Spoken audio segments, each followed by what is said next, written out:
যতই সময় যাচ্ছে ততই মুস্তাফিজকে নিয়ে হতাশা বাড়ছে কলকাতার ভক্ত সমর্থকদের। সোশ্যাল মিডিয়া জুড়ে মুস্তাফিজকে না পাওয়ার হতাশা প্রকাশ করতে দেখা যাচ্ছে ভক্তদের। বিশেষ করে প্রথম ম্যাচে মুম্বাই ইন্ডিয়ান্সকে 221 রানের টার্গেট দিয়েও হেরে যাওয়ার পর থেকে মুস্তাফিজকে নিয়ে হতাশা বেড়ে গিয়েছে আরও কয়েক গুণ। সামাজিক যোগাযোগ মাধ্যম এক্স প্ল্যাটফর্মে মুস্তাফিজকে নিয়ে একজন লিখেছেন, কেকেআর ম্যানেজমেন্ট মুস্তাফিজুর রহমানকে ছেড়ে দিয়ে তার বদলে মুজারা বানিকে নিয়েছে। এখন মুস্তাফিজ পিএসএল এ অসাধারণ খেলছে, অন্যদিকে মুজারা বানি প্রচুর রান দিয়ে দিচ্ছে। ভুল সিদ্ধান্ত নেওয়ায় কেকেআর একদম ওস্তাদ। এভাবে আরো হতাশা প্রকাশ করেছে কলকাতার ভক্তরা। এই মুহূর্তে কলকাতার শিবিরে মুস্তাফিজের মতো বোলার থাকলে তাদের বোলিং লাইন আপ কয়েক গুণ শক্তিশালী হয়ে যেত। তবে যা হবার তা তো হয়েই গেছে। কিন্তু মজার ব্যাপার হলো, মুস্তাফিজকে নিয়ে যদি কেউ কোনো ভুল তথ্য দেয় তাহলে কলকাতার ভক্তরাই সেটি শুধরে দেন। এই যেমন একজন লিখেছেন, ভাই কিছু মনে করবেন না, মুস্তাফিজ কিন্তু আইপিএল নিয়ে কখনোই খারাপ কিছু বলেনি, তাই ভুল তথ্য ছড়ানোটা আসলে ঠিক না।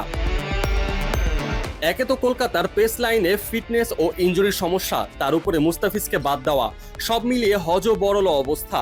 এই ব্যাপারটা তুলে ধরে একজন লিখেছেন, আইপিএল শুরু হওয়ার আগেই স্পষ্ট ছিল যে কেকেআর এর বোলিং বেশ দুর্বল। হার্ষিদ ইনজুরিতে আছে, মুস্তাফিজ বাংলাদেশ কোটার কারণে চলে গেছে। পাথিরানা থাকলে ওদের বোলিং যথেষ্ট শক্তিশালী হতো, গ্রিনকে দিয়ে কেন বোলিং করাচ্ছে না কে জানে।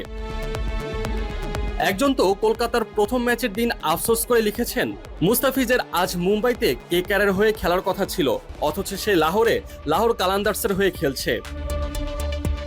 অন্যদিকে আরেকজন লিখেছেন, মুস্তাফিজকে আইপিএল এ ফিরিয়ে নেওয়ার মাধ্যমে ভারতের উচিত এর প্রতিদান দেওয়া। অবশ্য এই পোস্টের উত্তর দিতে গিয়ে এক ভারতীয় ভক্ত লিখেছেন, ইতিমধ্যে অনেক দেরি হয়ে গেছে, আইপিএলও শুরু হয়ে গেছে।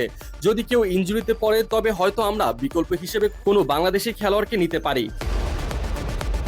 সব মিলিয়ে কলকাতার ভক্তরা তাদের বোলিং লাইন আপ নিয়ে হতাশ। যদিও প্রথম ম্যাচে ব্যাটিংয়ে দুর্দান্ত ঝলক দেখিয়েছে কলকাতা নাইট রাইডার্স, কিন্তু একমাত্র বোলিং এর কারণেই সেই ম্যাচটা হারতে হয়েছে। মুস্তাফিজ থাকলে প্রেক্ষাপট হয়তো ভিন্ন থাকতো, তবে এখন অনেক দেরি হয়ে গেছে, আফসোস করে আর লাভ নেই।